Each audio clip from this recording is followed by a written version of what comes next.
ये है रशिया और ये है यूक्रेन। कहने को तो ये दोनों देश पड़ोसी हैं, लेकिन पिछले 1430 दिनों से इन दोनों देशों के बीच में एक वॉर चल रही है, जिसका इफेक्ट पूरी दुनिया पर देखने को मिल रहा है। तो आइए सबसे पहले बात करते हैं इस कॉन्फ्लिक्ट की शुरुआत कहाँ से हुई। देखिए, सबसे पहले ये समझना होगा कि इस कॉन्फ्लिक्ट की शुरुआत आज की नहीं है, इसकी हिस्ट्री बहुत ही ज़्यादा पुरानी है। 1991 में जब सोवियत यूनियन टूटा तो यूक्रेन एक आज़ाद देश बन गया, लेकिन रशिया यूक्रेन को हमेशा से अपना स्फीयर ऑफ इन्फ्लुएंस का हिस्सा मानता था, क्योंकि यूक्रेन के पॉलिटिकल टाइज रशिया में बहुत ही ज़्यादा स्ट्रॉन्ग रहे और दोनों countries kind of similar language, similar culture और सिमिलर हिस्ट्री शेयर करते थे। तो दोनों कंट्रीज़ के बीच में बहुत ही ज़्यादा सिमिलैरिटी थी। समय के साथ साथ नॉर्थ अटलांटिक ट्रीटी ऑर्गेनाइजेशन, जिसे हम नाटो के नाम से भी जानते हैं, वो अपना मिलिट्री एक्सपेंड ईस्टर्न यूरोप की तरफ करने लगी।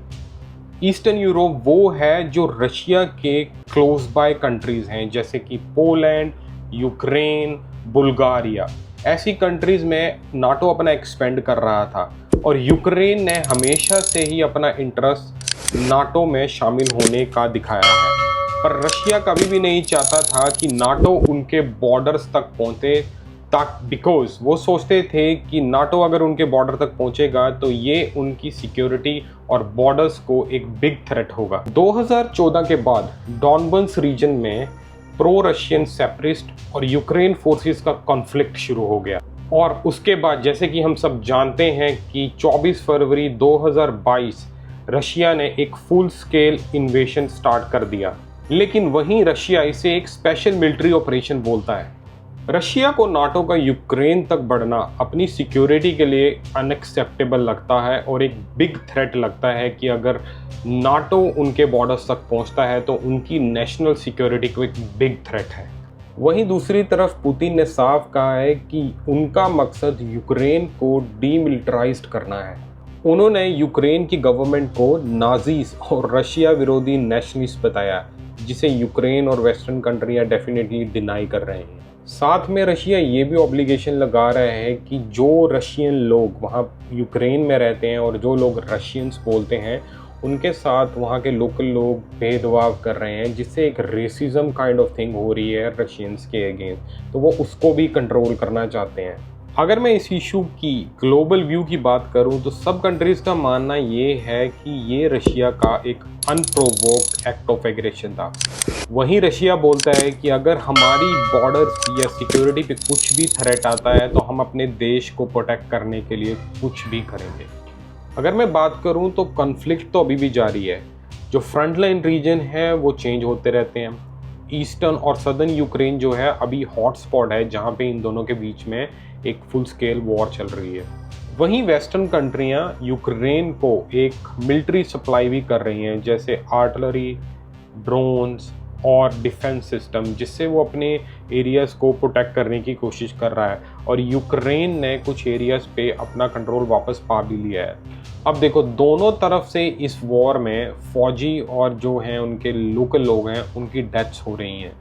सिटीज़ के इंफ्रास्ट्रक्चर को भी नुकसान पहुंच रहा है और इनकी डेफिनेटली दोनों कंट्रीज़ की इकोनॉमी को भी फ़र्क पड़ रहा है। लेकिन वॉर अभी भी चल रही है। देखिए, जंग का फोकस अब ज़्यादातर यूक्रेन के ईस्टर्न एंड सदर्न रीजन पर है। रशिया ने 2022 में कुछ टेरिटरीज पर कब्जा कर भी लिया था, लेकिन यूक्रेन ने अभी काउंटर अटैक कर उन हिस्सों को वापस भी ले लिया है। देखो, इस वॉर की वजह से यूरोप में एक रिफ्यूजी क्राइसिस भी आ गया है, बिकॉज बहुत से यूक्रेन के जो लोकल लोग हैं वो कंट्री छोड़ के आसपास की यूरोपियन कंट्रीज़ में जा रहे हैं और यूरोप का ये मानना है कि ये सबसे बड़ा रिफ्यूजी क्राइसिस है आज तक का। देखो, इसका इफ़ेक्ट सिर्फ यूक्रेन और रशिया पर ही नहीं पड़ रहा, इसका इफ़ेक्ट पूरी दुनिया की इकनॉमी पे पड़ रहा है, जिसकी वजह से हमारे पेट्रोल, एनर्जी और फूड के प्राइसेस हाई जा रहे हैं। तो अगर अब मैं बात करूं कि यूएस का इस वॉर में क्या रोल है, तो यूएस यूक्रेन को सबसे बड़ा मिलिट्री फाइनेंशियल सपोर्ट प्रोवाइड कर रहा है।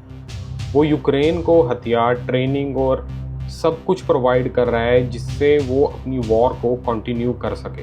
और वहीं दूसरी ओर यूएस ने रशिया पर ऐसे सख्त इकोनॉमिक सैंक्शन लगाए हैं ताकि उसकी इकोनॉमी को कमज़ोर किया जा सके और जंग रोकने का प्रेशर भी रशिया पर ईजिली बना सकें। इसे हम ऐसे भी कह सकते हैं कि यूएसए जो है वो नाटो का लीडर है और उसे ईस्टर्न यूरोप में नाटो की प्रेजेंस बढ़ानी है।